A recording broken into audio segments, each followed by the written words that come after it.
Un saludo especial para todos, mi nombre es Vanessa Franco y soy parte del equipo académico del proyecto Buljust, un proyecto en el que estamos trabajando para mejorar el acceso a la justicia de las personas vulnerables y desde la visión del derecho comparado entre Europa y Colombia. Lo que hablaremos en este momento tiene que ver con las comunidades étnicamente diferenciadas, especialmente con las comunidades indígenas que en Colombia representan una riqueza cultural máxime, porque realmente estamos hablando que de entre los países que están compuestos o que tienen integrados dentro de sus ciudadanos a personas pertenecientes a comunidades indígenas, somos uno de los países que más comunidades indígenas tienen. Nosotros tenemos alrededor de 114 pueblos indígenas y alrededor de 64 lenguas individualizadas por comunidades, lo que nos da cuenta de una gran riqueza. Si hablamos de países, por ejemplo, como México o como Bolivia,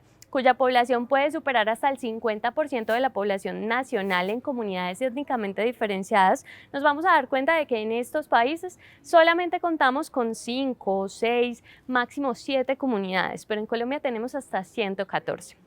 Nos interesa hablar de estas comunidades precisamente porque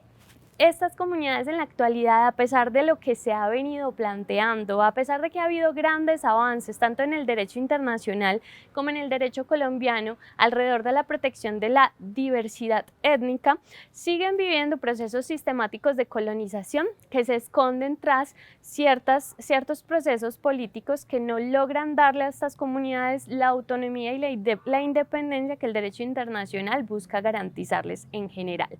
Es decir, que muchas de estas comunidades siguen viendo afectada, por ejemplo, su jurisdicción especial, que está garantizado por el artículo 246 de la Constitución Política de Colombia. También, por ejemplo, tenemos que estas comunidades siguen viendo afectados sus territorios que son de especial protección, tanto por el Convenio 169 de la OIT, que ha sido ratificado por la Ley 21 de 1991, como por el Decreto 1953 de 2014, que busca que sus territorios sean protegidos porque realmente son fuente esencial de su desarrollo cultural. En Colombia vivimos una gran problemática alrededor de las comunidades indígenas y de la garantía de los derechos especiales que tienen estas comunidades. Y en esa medida, lo que nosotros buscamos a través del proyecto Buljust es mejorar esas condiciones de acceso a la justicia para que esos derechos que en ocasiones se ven vulnerados por desconocimientos en ocasiones de los operadores jurídicos o por desconocimientos en ocasiones de la población en general o de la rama ejecutiva, pues puedan ser paliados a través de la aplicación de un conocimiento que busque garantizar en menor medida esas comunidades y sus derechos. Teniendo presente las dificultades que tienen que afrontar este tipo de comunidades en su experiencia vital en el entorno colombiano, el ordenamiento jurídico de Colombia ha buscado generar varias disposiciones normativas que buscan atacar esas problemáticas. El primero y el más importante es el artículo 7 de la Constitución Política de Colombia, de donde surge el principio de diversidad étnica y cultural, que es uno de los principios que busca que prevalezcan los derechos especiales de estas comunidades ante cualquier o varias situaciones que puedan empezar a vulnerar o a intentar asimilar su diferencia étnica con relación al resto de la población.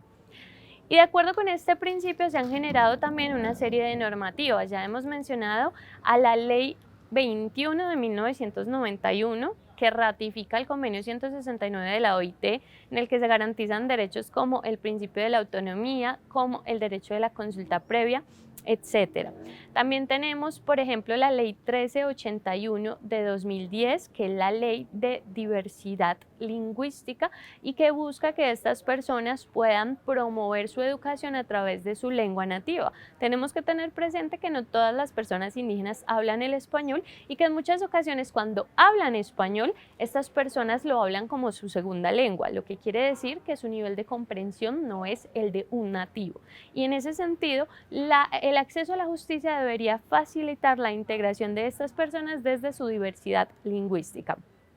También tenemos, por ejemplo, una ley que ha venido a revisarse en múltiples ocasiones por la Corte Constitucional y que es una ley que es incluso 100 años anterior a la actual Constitución de 1991. Hablamos de la Ley 89 de 1890, una ley que rige cómo se deben manejar los territorios de estas comunidades, pero que finalmente tiene un enfoque asimilacionista en el que incluso se les trata de salvajes y se les busca reducir a la vida civilizada.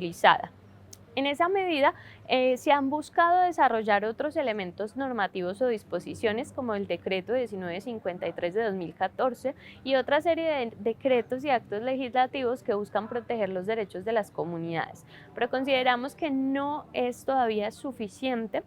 en correspondencia con lo que proponen las reglas de Brasilia con relación a cómo paliar esta diferencia o esta intención colonizadora que han venido padeciendo desde hace más de 500 años estas comunidades, porque precisamente se sigue viendo en prevalencias de leyes como la Ley 89 de 1890, que es discriminatoria y asimilacionista. Finalmente tenemos una serie de sentencias que nos permitan comprender que estas comunidades indígenas tienen derechos especiales, que se les debe respetar su jurisdicción especial indígena dentro de su sistema de valores diferenciados. Por eso, cuando se atiende a comunidades indígenas es esencial el perito antropológico que logre verificar la correspondencia entre sistemas de valores de la comunidad occidental, que es como llamaremos a la comunidad de colombianos en general, y de la comunidad indígena en específico. Además, se nos indica pues cómo se reconoce a una persona indígena o a una comunidad como indígena, se nos habla del proceso de reetnización y se nos habla de una serie de elementos que van garantizando la subsistencia cultural y la permanencia de esa diversidad étnica de las comunidades. Realmente es poco lo que podemos abordar en este MOOC para desarrollar este tema cabalidad, que tiene múltiples disposiciones normativas que lo cobijan y que tiene múltiples decisiones de la Corte Constitucional que ha sido vanguardista en este tema y que finalmente pues habría que estudiar a mayor profundidad. Para este elemento los invitamos a visitar nuestra página web bulljust.org, donde pueden encontrar nuestra cartilla y nuestro manual Bulljust, en el que estaremos explicando a mayor profundidad estas temáticas para que los operadores jurídicos de Colombia sigan avanzando en esa atención jurídica que facilita el acceso a la justicia de las comunidades étnicamente diferenciadas.